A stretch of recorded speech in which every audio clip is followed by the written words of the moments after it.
இந்த பாருங்கடா, வரவன் பெரிய கேங்ஸ்டரு. ஒரு வாரத்தை கூட பேசாம தலையாட்டியா டீல் முடிச்சுட்டு போவானா. அண்ணனும் இன்னைக்கு அவஸ்தையில டீல் பேசலாம்னுக்கிறேன். கொஞ்சம் கோஆபரேட் பண்ணுங்க. ரொம்ப கஷ்டப்பட்டு அவனை வர வச்சுக்கிறேன்டா. நம்ம கெத்து குறையாத மாதிரி நடந்துக்கோங்க. நாங்க பாத்துக்கிறோம்ண்ணா.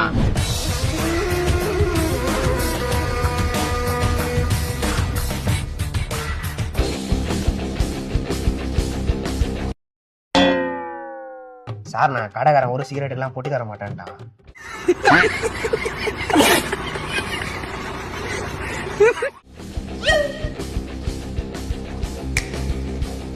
ஓகே பாஸ், இந்த மாதிரி சின்ன இடத்துல டீல் பேசுறது எங்களுக்கு இதான் ஃபர்ஸ்ட் டைம். உங்களை மாதிரி பெரிய இடத்துல டீல் பேசுறது எங்களுக்கும் அதான் சார் ஃபர்ஸ்ட் டைம். நாங்க ஏதோ 5கோ 10கோ பிட் பாக்கெட் வச்சிருந்த கோயிலுங்க சார். அண்ணன் எப்படி இவ்வளவு பெரிய ஆர்டர் பிடிச்சான்னு எங்களுக்கே ஆச்சரியம்னா. மாஸ்னா நீ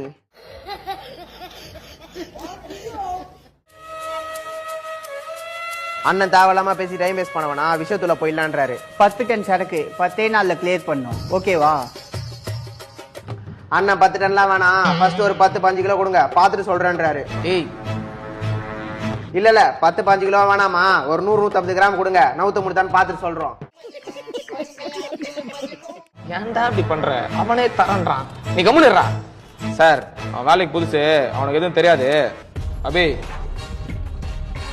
ஆமா சார், அவன் வேலைக்கு புதுசு. நாங்க பண்ண பழைய சம்பவம்லாம் அவனுக்கு தெரியாது. 100-150 கிராம்லாம் வேணாம், மாட்டிப்போம். 10-15 கிராம் கொடுங்க. பிச்சைக்கார பசங்க ஏன்டா இப்படி சீப்பா நடந்துக்கிறீங்க? 10 டன் எங்களுக்கு 10 கிராம் எங்கடா இருக்குது? முன்னேற மாட்டீங்களாடா? அம்மா ஸ்டேன்ல பேசலாம்னு பார்த்தா அசிங்கப்படுத்திட்டீங்களாடா. வெளியே போங்கடா, நானே பேசிக்கிறேன். சார், பசங்க சோறு தூக்கம் இல்லாதால கேர்ல பேசிட்டானுங்க. நீங்க அதெல்லாம் மறந்துருங்க. எனக்கு டீல் ஓகே. ஆனா எங்களுக்கு ஓகே இல்ல. ஏன்? இவ்வளவு ஆனதுக்கு அப்புறமா உன்னை நம்பி சரக்கு கொடுக்க நாங்க என்ன ஊக்கையா? பாஸ் கேன்சல்ன்ட்டாரு, நாங்க கிளம்புறோம். ஏய் உட்கார்றா. சரக்கு கொடுக்காம இந்த ஏரியா தாண்டிடுவே நீ? ஏய்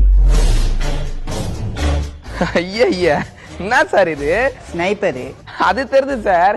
என்னாண்ட போய் இதெல்லாம் யூஸ் பண்ணினு அந்த புல்லட் கீட ஆக மாட்டேன் சார். நானு 2 கொட்டி அமுச்சு விட்டீங்கன்னா வாழ்நாள்ல உங்க கடலை பட மாட்டேன் சார். எடுக்க சொல்லுங்க சார், நெஞ்செல்லாம் ஊறுது சார். நீ ரொம்ப பேசிட்டாடி, உன்னை சும்மா விடுறதா இல்ல. சரி, இது வேலாவாது.